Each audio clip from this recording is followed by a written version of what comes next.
জলকাদায় ভরা স্কুলের সামনের মাঠ, স্কুল আসতে চরম ভোগান্তির শিকার ছোট ছোট পড়ুয়ারা।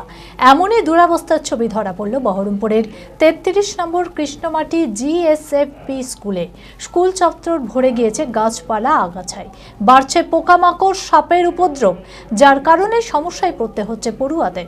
শিক্ষিকাদের অভিযোগ, শিক্ষা দপ্তর এমনকি পঞ্চায়েতে জানিয়েও সমস্যার সমাধান হয়নি। অবিলম্বে স্কুলের সামনের রাস্তা ঢালাইয়ের দাবি জানানো হয়েছে। মানসিক স্বাস্থ্যের জন্য সবার আগে যে নামটি মনে ভেসে ওঠে, সুস্থ মনের ঠিকানা মনোবীক্ষণ। যোগাযোগ নাম্বার 7477799513। বহরমপুরের 33 নম্বর কৃষ্ণমাটি GSFP স্কুলে ঢোকবার রাস্তার বেহাল দশা। বৃষ্টির কারণে স্কুলের সামনের মাঠে জল কাদা জমে যাওয়া রাস্তা দিয়ে স্কুলে আসতে হয় ছোট ছোট পড়ুয়াদের। স্কুল চত্বর ভরে গিয়েছে গাছপালা, আগাছায় বাড়ছে পোকামাকড়, সাপের উপদ্রব, যার কারণে অস্বাস্থ্যকর পরিবেশের মধ্যে ক্লাস করতে হচ্ছে পড়ুয়াদের। মাঠে অনেক জল জমে যায়, হাঁটু অব্দি জল জমে অনেক কিছু হয়, আসতে কাদা জমে যায়। হ্যাঁ, সাপ পোকা থাকে, জঙ্গল, সাপ পোকা, কেঁচো মেচো থাকে, তার জন্য আসতে ভয় করে। আর যদি রাস্তাটা হয় তাহলে আসতে সুবিধা হবে। এই এখানটায় রাস্তা হোক, পাঁচিল দেওয়া হোক। হাঁটু পর্যন্ত জল চলে আসছে,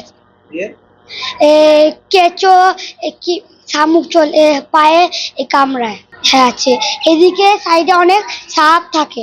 সাপের সাথে একদিন দেখেছিলাম যে এখানে অনেক বড় সাপ আছে। বলেছে যে পাঁচিল ধরে রাস্তা হবে।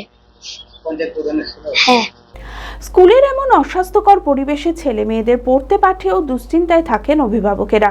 তাদের দাবি, স্কুলের পরিবেশ পরিষ্কার পরিচ্ছন্ন রাখা হোক।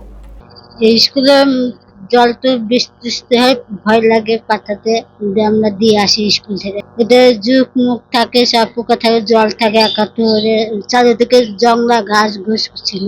জানানো হয়েছে, দেখি কবে বলে করবে, দেখি কবে পরিষ্কার টরিষ্কার হবে। শিক্ষিকাদের অভিযোগ, শিক্ষা দপ্তর এমনকি পঞ্চায়েতে জানিয়েও সমস্যার কোনো সমাধান হয়নি। অবিলম্বে স্কুলের সামনের রাস্তা ঢালাইয়ের ও স্কুল চত্বর পাঁচিল দিয়ে ঘেরার দাবি জানান তারা। স্কুলে মোটামুটি 10-12 বছর ধরে আছি, তখন থেকে দেখছি যে এখানকার মাঠটা একটু নিচু হওয়ার জন্য প্রায় জল দাঁড়িয়ে যায়, এবং আমরা অনেকবার চেষ্টা করেছি মাটি ফেলে উঁচু করার জন্য, তবুও মাটিটা বসে যাচ্ছে এবং বর্ষাকালে প্রচণ্ড অসুবিধে হচ্ছে। বর্ষাকালে জল দাঁড়িয়ে যায়, হাঁটু পর্যন্ত জল হয়। আমি স্কুটি নিয়ে আসতে খুব অসুবিধা হয়। তো আমরা কিছুটা রাস্তা করার চেষ্টা করেছিলাম, পঞ্চায়েতকেও অনেকবার জানিয়েছি। অফিস থেকে আমাদের AI সাহেব এসেছিলেন, ওনারাও দেখে গেছেন। পিছনে একটা পুকুর আছে, পুকুরটাও ভেঙে পিছনে চলে যাচ্ছে আমাদের অফিস ঘরে, মাটির পিছন দিকের মাটিগুলো। সেটাও বলা হয়েছে গার্ড ওয়াল দেওয়ার জন্য, কারণ বাচ্চারা খেলতে খেলতে পিছন দিকে চলে যায়, একটা বিপদ অ্যাক্সিডেন্ট ঘটতেই পারে। তো অফিস থেকে অনেকবার বলা সত্ত্বেও ওনারা সেরকম কোনো ব্যবস্থা করেননি, এবং আমরা পঞ্চায়েতেও জানিয়েছি, 2-3বার চিঠি করা হয়েছে, ওনারাও কোনো ব্যবস্থা নেননি।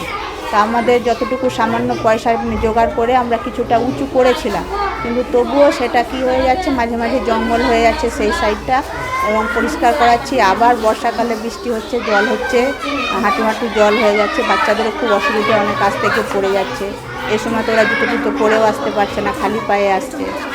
এটা যদি আমাদের সরকার একটু দেখেন, আমাদেরকে পাঁচিলেরও ব্যবস্থা করলে একটু ভালো হয়, রাস্তারও দরকার, সবই দরকার। Future guide central government MSME affiliated ও ISO সার্টিফাইড মেডিকেল রিপ্রেজেন্টেটিভ চাকরির অতি বিশ্বস্ত একটি বৃত্তিমূলক প্রতিষ্ঠান। এখানে ইন্ডাস্ট্রির সেরা শিক্ষক দ্বারা প্রয়োজনীয় ট্রেনিং, গ্রুমিং এবং গাইডেন্স দেওয়া হয়। ক্লাসরুম এবং ফিল্ড ট্রেনিং এর সুব্যবস্থা রয়েছে। তাছাড়াও 3 মাসের কোর্স শেষ হবার পর বিভিন্ন ন্যাশনাল ও মাল্টিন্যাশনাল কোম্পানিতে 100% চাকরির সহায়তা দেওয়া হয়। ঠিকানা নেতাজি রোড, গোড়াবাজার KN কলেজের পাশে, বহরমপুর, মুর্শিদাবাদ। মালদাতেও আমাদের শাখা রয়েছে। বিশদে জানতে কল করুন 8670837790।